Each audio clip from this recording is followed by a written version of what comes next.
Aujourd'hui, je vous présente la nouvelle bestiole que j'attendais depuis un grand moment et vous allez vite comprendre pourquoi. C'est parti! Eh mais joyeux Noël les amis, on est le 25, joyeux Noël, j'espère que le Père Noël vous a gâté. Si vous n'avez pas fêté Noël, eh ben écoutez, joyeux dimanche, voilà. Et si ton Noël a été pourri, eh ben écoute, franchement, je suis vraiment sincèrement désolé pour toi et je croise fortement les doigts pour que celui de l'année prochaine soit beaucoup mieux. Force et bonheur. Bonjour les amis, j'espère que vous allez bien. Petit tournage à l'intérieur de ma pièce reptile, vous l'avez découvert la semaine dernière et aujourd'hui on va faire un focus sur une des bestioles qui est arrivée il y a très peu de temps. J'ai envie de dire que c'est le cadeau que je me suis fait un peu pour la fin d'année, entre guillemets. Je me suis retrouvé un jeune Varanus prasinus. Quel bonheur, ça faisait maintenant 3 ans que je n'avais plus l'espèce. La dernière fois j'avais une Varanus Resingeri, c'est passé une dinguerie, on l'a perdu. Il y avait une vidéo qui avait été faite à l'époque, c'était vraiment une galère. J'ai mis du temps à m'en remettre, franchement j'ai mis du temps à m'en remettre, j'étais vraiment dégoûté d'avoir perdu cet animal et je voulais retrouver, depuis maintenant 1 an, je me chauffais pour pouvoir retrouver un jeune Varanus, alors pas un Resingeri ce coup-ci, mais c'est un Prasinus, mais c'est un peu le même genre de délire, j'ai envie de dire. Et là, j'ai trouvé il y a quelques semaines une merveille, mais une merveille, et aujourd'hui je vais vous la présenter et on va en parler un petit peu.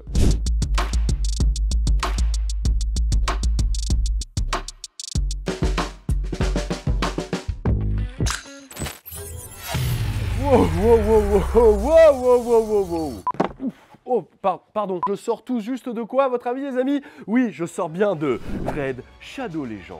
Si aujourd'hui j'ai un budget énorme pour mon accessoirisation, pour mon costume, je suis en chevalier toupette, le chevalier à la casquette, c'est pour vous parler de ce jeu qui est un carton planétaire et qui nous sponsorise plein de vidéos et on est super content de les avoir comme partenaires. Red Shadow Legend, si tu ne connais pas, c'est quoi? Red Shadow Legend est un jeu où tu vas affronter des champions dans une arène, c'est un jeu MMO et c'est un jeu où le but est de collectionner un max de champions. Ces champions, ils ont tous des compétences différentes évidemment, que ce soit en termes de vitesse, en termes de technicité, en termes de compétences, et donc tu vas pouvoir vraiment te créer une armée de champions qui va te permettre d'affronter d'autres joueurs. Évidemment, tu vas partir en collection d'artefacts, tu vas pouvoir augmenter à fond les compétences, mais aussi les bonus et les récompenses. Bref, quand tu mets le doigt dans Red Shadow, si tu aimes la compétition et si tu aimes affronter d'autres champions, je pense que ce jeu va te plaire fortement. En ce moment, Red a sorti une championne légendaire qui a été inspirée en fait de la MMA et du catch. Oui, cette championne c'est Ronda Rousey et je pense que si je l'affrontais avec mon matériel de qualité, je me ferais éclater dans la seconde. Éclater. Eh Ronda, c'est bon, t'as gagné.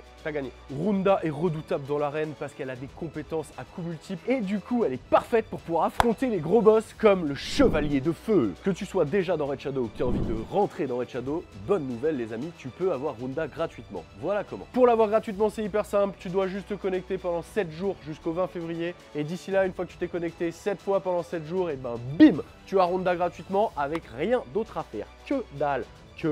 Une fois que tu as Ronda, tu as envie de la mettre au top, Ronda forcément pour qu'elle défonce tout le monde, évidemment. Pour ça c'est très simple, il y a un code à rentrer et tu vas gagner 100% d'XP de boost pendant 3 jours, 500K d'argent, le demi-million bim cadeau et 3 recharges d'énergie complètes, ça c'est beau. Et comment tu as tout ça? Est-ce qu'il y a plus simple? Tu rentres le code Red Ronda dans le jeu et bim c'est bon. Donc d'abord tu joues 7 jours pour avoir Ronda, ensuite tu rentres le code et à la fin tu as un perso qui défonce tout le monde. Cette épée me donne des envies de violence, je vais repartir dans le jeu. En téléchargeant le jeu, en passant par mon QR code ou par le lien dans la description, tu vas bénéficier d'un pack exclusif au démarrage. C'est parti. Tu vas démarrer avec un champion épique gratuit Tyrell, 200K de silver, un boost XP d'énergie et un éclat ancien. Tout ça en pack de démarrage. C'est valable pendant 30 jours et c'est pour tous les nouveaux joueurs uniquement. Si tu es membre Amazon Prime, tu as des récompenses exclusives qui tombent direct avec Red Shadow. Et merci Red Shadow Legend. Quelle production. Donc là, je vais vous présenter ma nouvelle recrue. Je dis ma nouvelle, j'espère que c'est une petite femelle. Morphologiquement, on dit que ça ressemble un peu à une femelle, mais on ne peut jamais savoir. On sait, avant qu'ils soient adultes, en fait, les varans, c'est compliqué de les sexer.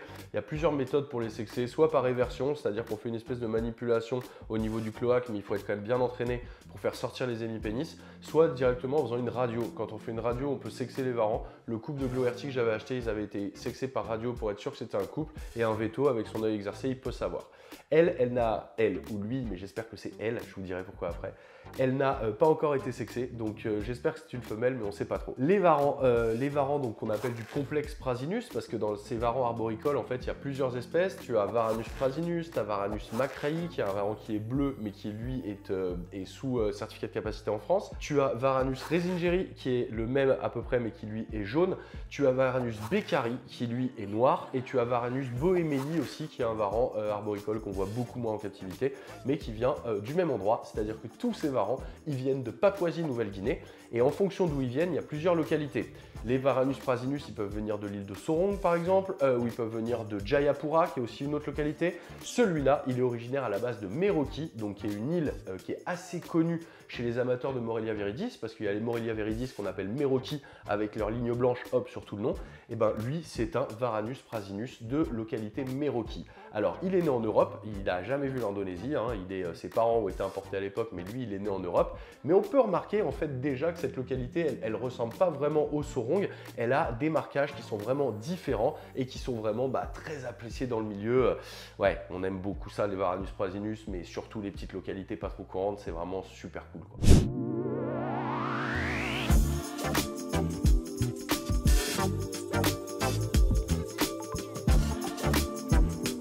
Les petits varans arboricoles, ils sont très intelligents, assez timides au début et ils ont besoin d'un environnement qui est quand même assez spécifique. C'est-à-dire que ce sont des animaux qui vont avoir besoin de volume pour pouvoir évoluer. Donc là, comme c'est un bébé, je l'ai installé dans un Exotera qui fait 60 par 45 par 90 de haut, mais ça va pas durer longtemps. Il y a déjà son futur bac qui est fait, c'est Delta qui vont me préparer un bac, ils l'ont déjà fait d'ailleurs, qui m'ont préparé un bac pour lui quand il va grandir et il va être vraiment au top.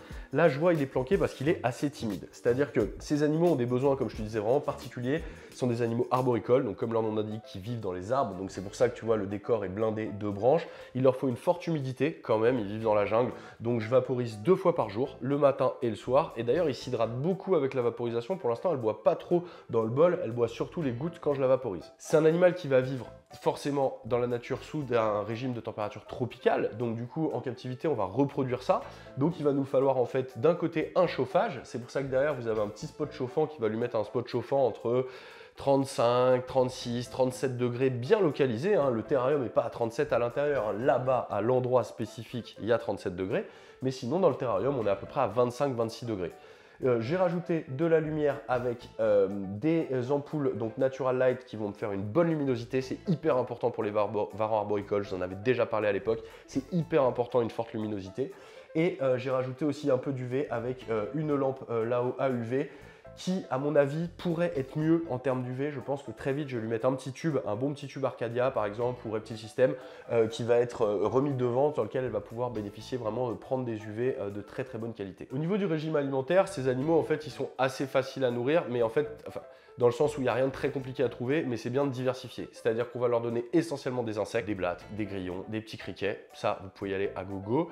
On peut donner de temps en temps un peu de rongeurs aussi. Elle aime bien les rongeurs comme ça, les souriceaux que je donne à la pince. Forcément, c'est un peu la gâterie, quoi. Mais le problème, c'est que un apport trop protéiné, trop carné sur ces espèces aurait tendance à les faire grossir un petit peu trop. Donc, c'est vraiment mieux de partir sur un régime d'insectes. On peut donner aussi un peu de viande blanche, du poulet coupé, ils le mangent, des œufs, ils aiment bien les œufs de caille. On aime bien vraiment varier. Des cuisses de grenouille, ils aiment bien, l'ancienne femelle que j'avais adorait les cuisses de grenouille, donc ils aiment bien varier et c'est vraiment important pour eux pour avoir un régime alimentaire qui est quand même assez développé. Il ne faut pas hésiter à rajouter du calcium évidemment sur les proies, ça comme tous les reptiles, et aussi un peu de vitamine de temps en temps, ça leur fait pas de mal. Ce qui est intéressant avec ces varans en fait, c'est que c'est des animaux avant qui étaient importés pas mal d'Indonésie, donc il y avait beaucoup de spécimens sauvages qui étaient capturés et qui étaient vendus un peu partout sur la planète, aux États-Unis, en Asie et en Europe. Depuis quelques années, l'Europe a mis un énorme frein là-dessus. En fait, il y a des gens au sein de l'Union européenne qui ont la capacité de bloquer les imports s'ils ont un doute sur la provenance des animaux. Et donc, tous les varans arboricoles, en fait, qui ne sont vraiment pas certifiés de ferme d'élevage, ou ils sont vraiment sûrs que ça vient de ferme d'élevage, ils bloquent l'import. Donc, ça fait des années que c'est un animal qui est devenu très compliqué à trouver sur le marché de la terrariophilie, parce que 99% des animaux qui vont vous être offerts aujourd'hui sont nés en captivité en Europe. Donc, forcément, il y en a moins qui naissent en captivité en Europe que les sujets qui étaient importés avant, forcément. Donc, les prix ont explosé. Moi, quand j'ai commencé la terrariophilie, un jeune Varanus prasinus, issu de ferme d'élevage, subadulte, on va dire, ça devait coûter en prix public, hein, je parle, ça devait coûter dans les 750 ou 800 €. Donc, c'est déjà pas donné du tout, hein. On était déjà sur du lézard un peu épicerie fine, j'ai envie de dire.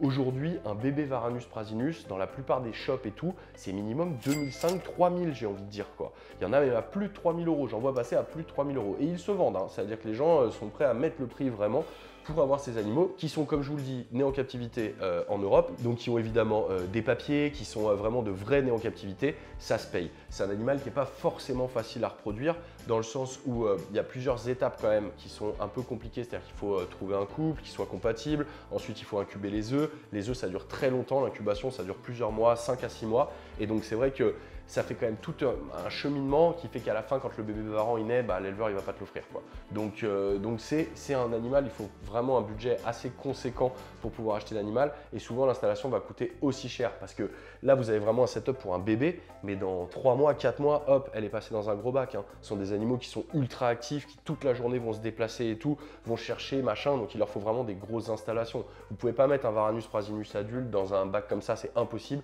et même un bac qui ferait seulement le double, ce serait déjà trop petit quoi. Vraiment, il faut donner de la place, ça c'est sûr et certain.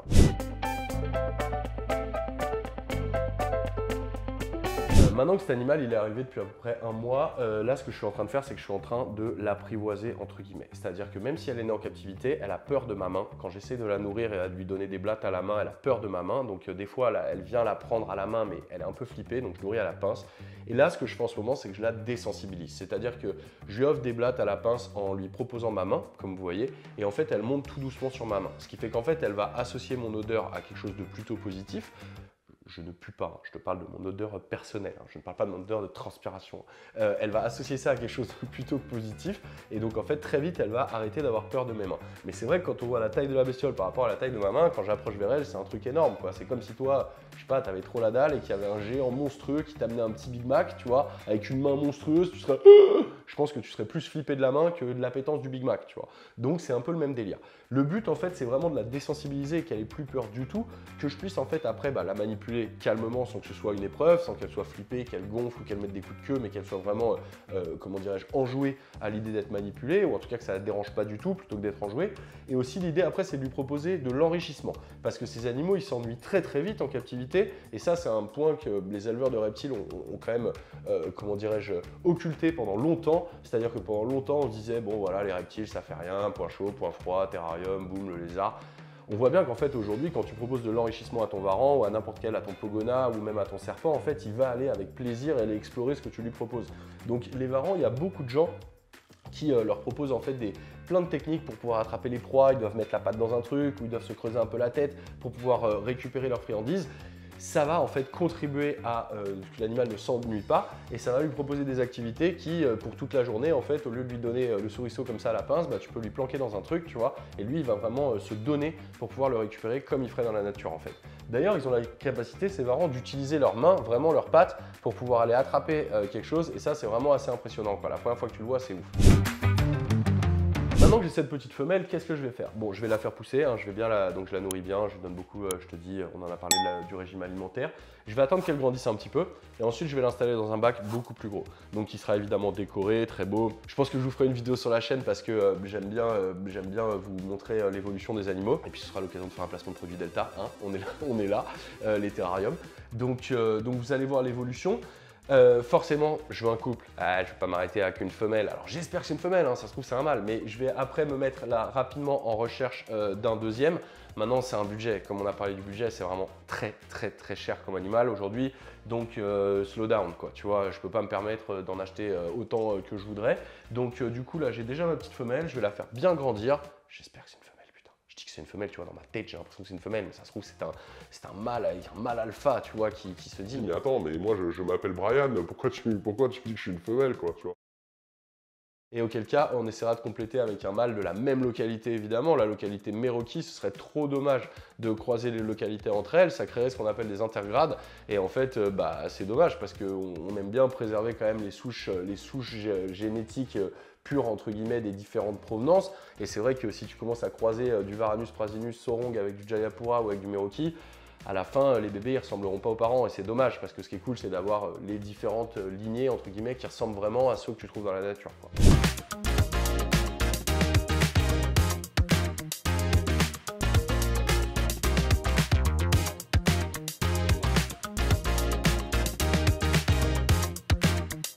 pense que ce sont des varans qui sont vraiment relativement intelligents. C'est quelque chose aussi qu'on a occulté pendant longtemps chez les reptiles, l'intelligence. Et je pense qu'ils sont assez intelligents, qu'ils peuvent carrément résoudre des problèmes. Alors forcément, tu vas pas lui poser une équation, hein, tu vois, il va pas te résoudre une équation. Mais s'il est confronté à un problème, il va réfléchir et essayer de trouver une solution à ce problème. Souvent, ça va être lié sur la bouffe. Hein, ce que je te disais, s'il a une proie qui est coincée, il va réfléchir à comment la prendre. Et ils sont, je pense, très malins, quoi. J'aime vraiment l'œil qu'ils ont, le côté dragon est incroyable quand ils boivent et tout. C'est vraiment superbe, quoi. Après, c'est pas une espèce à mettre dans les mains de tout le monde. Parce que déjà, c'est relativement fragile, entre guillemets. C'est-à-dire qu'un bébé comme ça, je te dis, il faut un setup avec tous les paramètres, donc qui soit vraiment bien contrôlé. Donc il faut déjà un terrariophile qui comprenne déjà la terrariophilie, comment ça fonctionne, le matériel, gérer un milieu humide et tout. Ensuite, bon, c'est un animal qui a un budget conséquent, donc, et une fois que tu as la thune, en fait, c'est même pas facile à trouver. C'est-à-dire que même quand tu as mis de côté 2500, 3000 € pour pouvoir t'acheter ton Varanus prasinus, bah, tu vas aller en chercher et tu vas te dire merde, il y en a à vendre nulle part. Donc souvent, ça va être des éleveurs où il va falloir se mettre sur liste d'attente, aller chercher sur des groupes ou trouver un gars qui avait des repros l'année dernière et il en aura peut-être l'année prochaine et du coup, bam, et bah, tu peux lui réserver un petit. Mais c'est pas du tout un animal que tu vas trouver partout, quoi. Dans les boutiques spécialisées en ligne, tu vas en trouver de temps en temps, cher, c'est sûr, et de temps en temps. Mais c'est vraiment pas l'abondance, quoi, tu vois. On n'est pas dans le Pogona ou Gecko Léopard ou pas du tout, tu vois. C'est vraiment, c'est l'équivalent dans les bagnoles de, je sais pas, des vieilles Ferrari, quoi, tu vois, des trucs qui sont vraiment compliqués à trouver, quoi. C'est trop mignon parce qu'elle a déjà son endroit où elle dort, donc elle est vraiment déjà bien installée dans le bac. Elle dort tout le jour dans le tube ici, mais toujours, quoi. Tous les matins, elle est là, tous les soirs, elle est là-dedans. Et on commence à être potes, franchement, on commence à être potes. Elle commence à être moins flippée, donc c'est vraiment agréable quand elle monte sur ma main. Des fois, c'est marrant parce qu'elle monte sur ma main, elle prend une proie et d'un coup, elle réalise qu'elle est sur ma main et elle se dit putain, est-ce que je mange la proie ou est-ce que je fuis? Ça dépend. Des fois, elle va manger, des fois, elle va fuir, des fois, elle va éclater la blatte contre mon doigt pour pouvoir bien la mettre dans le bon sens pour la manger. Et des fois, elle va fuir. En tout cas, elle est vraiment trop belle. Je suis vraiment super content. Bon, en tant que passionné, je suis hyper content d'avoir retrouvé cet animal. Voilà, ça me manquait beaucoup les varans arboricoles. Ça faisait un petit moment que j'en avais plus. Je suis vraiment trop content de reprendre le game avec ce spécimen qui est vraiment trop beau, quoi.